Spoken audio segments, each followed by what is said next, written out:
ভিডিওর প্রথমেই জানাই আমি খুবই দুঃখিত। এই রেসিপিটা আমার কাছে অনেকেই চেয়েছিলে, আর আমার এটা দিতে দিতে অনেক লেট হয়ে গেল।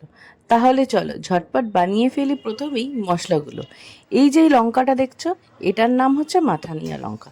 এটাই কিন্তু রাজস্থানী লাল মাছের প্রধান উপকরণ। এটা ছাড়া কিন্তু এই রান্নাটা হবেই না। আর এটা দেখে যতটা লাল মনে হচ্ছে, এটা কিন্তু শুধু রংটাই লাল, অতটা ঝাল নয়।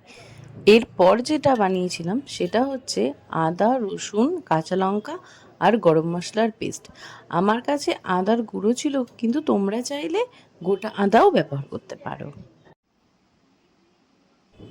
আর এই পেস্টটা হলো রোজকার যে মশলাগুলো রান্নাঘরে আমি ব্যবহার করি, জিরের গুঁড়ো, ধনের গুঁড়ো, লঙ্কার গুঁড়ো আর হলুদ গুঁড়ো দিয়ে টক দইয়ের সাথে পেস্ট করে নিয়েছিলাম। মাটনটা কিন্তু আমি 24 ঘন্টা আগেই ম্যারিনেট করে রেখেছি। মাটনটা ম্যারিনেট করেছি সর্ষের তেল, আদা রসুনের পেস্ট আর কাঁচা লঙ্কার পেস্ট দিয়ে, আর সাথে একটু লবণও দিয়েছি। এরপর চলে আসি মূল রান্নায়। কড়াইতে তেল দিয়ে একটু ঘি অ্যাড করে নেবে, তাহলে দেখবে গন্ধ আর টেস্ট দুটোই যেন অনেকটা বেড়ে গেছে। তারপর শুকনো লঙ্কা, তেজপাতা আর ছোটো এলাচটা ফোড়নে দিয়েছিলাম। ফোড়নটা দিয়েই অ্যাড করে দিয়েছিলাম পেঁয়াজ।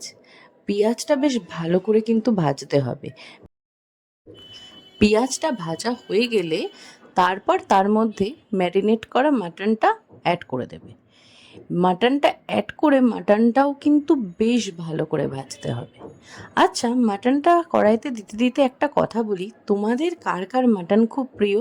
আমার তো খুব প্রিয়। আমি তো চিকেনের থেকে বেশি মাটনই প্রেফার করি। যাই হোক, আবার ফিরে আসি মূল রান্নায়। মাটনটা ভালো করে ভেজে নেওয়ার পরেই কিন্তু বাকি মশলাগুলো অ্যাড করতে হবে, তার আগে কিন্তু নয়। মাটনটা অ্যাড করার পর তুমি কিন্তু অবশ্যই লবণটা একবার দেখে নেবে, কারণ তুমি যখন ম্যারিনেট করেছিলে তখন কতটা লবণ দিয়েছো তার স্বাদের উপরেই কিন্তু তোমার পরের লবণটা দিতে হবে, না হলে কিন্তু লবণটা ব্যালেন্স হবে না। এবার মাটনটা খুব ভালো করে ভাজা হয়ে গেলে প্রথমেই তুমি অ্যাড করে দেবে আদা রসুনের যে পেস্টটা করেছিলে সেটা। সেটা দিয়ে ভালো করে নাড়াচাড়া করে নেবে।